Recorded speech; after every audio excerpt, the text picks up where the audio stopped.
Occupational disease के बाद अब हम चलते हैं कंजेनाइटल डिसऑर्डर्स की तरफ, जिसमें हम लोगों ने लिया है सिस्टिक फिब्रोसिस को, CF। CF is an inherited disorder that cause severe damage to lungs, digestive system and other organs in the body such as reproductive system etc.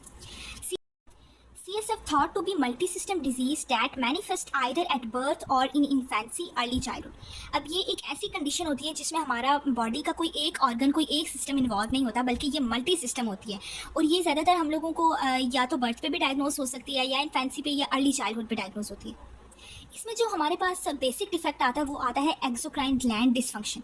अब जब एक्सोक्राइन ग्लैंड की डिसफंक्शनिंग होगी तो हमारे पास एबनॉर्मल सिक्रीशंस आना शुरू हो जाएंगी म्यूकस की, और ऑब्स्ट्रक्शन काज करेंगी, जिससे हमारे पास फर्दर फिर ऑर्गन्स का जो है वो डैमेज प्रोसीड होता है। एटियोलॉजिकल फैक्टर्स, इसमें हमारे पास जो एटियोलॉजिकल फैक्टर आएगा वो वेरिएशन ऑफ जीन्स का आएगा।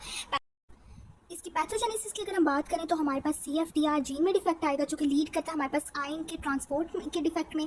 Then airway surface liquid depletion, defective mucociliary clearance की वजह से म्यूकस में ऑब्स्ट्रक्शन होगी, तो इन्फेक्शन से देन हमारे पास आ जाती है इन्फ्लेमेशन। देन अगर हम लोग इसकी क्लिनिकल मैनिफेस्टेशन की बात करें तो अर्ली स्टेजेस में सिम्टम्स और होंगे, एडवांस स्टेजेस में और होंगे। अर्ली स्टेजेस में हमारे पास persistent cough, sputum, wheezing, pulmonary infection, poor weight gain, बल्कि और फाउल स्मेलिंग स्टूल्स वगैरह होंगे। एडवांस स्टेजेस की अगर हम बात करें तो इसमें हमारे पास barrel chest, kyphosis, pectus carinatum, cyanosis, clubbing, bronchitis, pneumothorax and heart failure. उसके बाद अगर हम लोगों ने बोला था कि ये मल्टी सिस्टम हमारे पास एक डिसऑर्डर है जिसमें हमारे कोई एक ऑर्गन या कोई एक सिस्टम नहीं इन्वॉल्व होता। तो इसी तरह अगर हम जेनिटो यूरिनरी सिस्टम में हम लोग इसकी सिम्टम्स देखें तो हमारे पास मेल में urinogenital abnormalities, delay in sexual development, sterility and infertility आ जाएगा।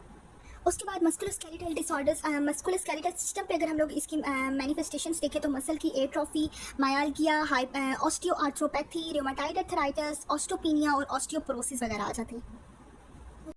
मेडिकल मैनेजमेंट में डायग्नोसिस की अगर हम बात करते हैं तो वो इसमें हमारे पास प्रीनेटल डायग्नोसिस और स्क्रीनिंग आ जाती है, और जिसको हम लोग कहते हैं कि जेनेटिक काउंसलिंग का पार्ट होनी चाहिए। उसके बाद टेस्ट में हमारे पास sweat test, genotype analysis, nasal potential difference और इलेक्ट्रोलाइट इम्बैलेंस के लिए हम लोग टेस्ट परफॉर्म कर सकते हैं।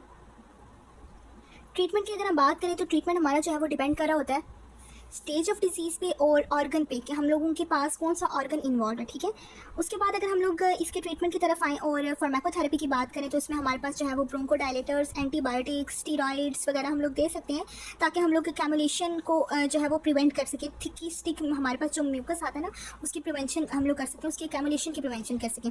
उसके बाद सिम्पैथोमाइमेटिक्स दे सकते हैं ताकि हम लोग ब्रोंकोस्पैज्म वगैरह को जो है वो कंट्रोल कर सकें।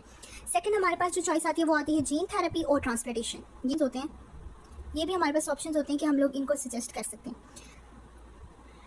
ये हम लोगों ने डिस्कस कर लिया सिस्टिक फिब्रोसिस को। उसके बाद अदर कंजेनाइटल डिसऑर्डर्स अगर हम देखें रिस्पिरेटरी सिस्टम के तो उसमें आ जाती है लंग एजेनेसिस। ये एक ऐसी कंडीशन होती है जिसमें हमारे पास एक लंग टिश्यू जो होता है ना, हमारे पास वो कम्प्लीटली एब्सेंस होता है। उसमें ब्रोंकियल ट्री और लंग पैरेन्काइमा और उसके सपोर्टिंग वेस्कुलेटर्स सब के सब जो है वो एब्सेंट होते हैं। इसकी एटियोलॉजी की अगर हम बात करें तो हमारे पास डिजीज़ ऑफ मदर और वायरल और bacterial aetiology, taking medications with teratogenic side effects, active और पैसिव स्मोकिंग और कंजेनाइटल हर्नियाज वगैरह आ जाती हैं।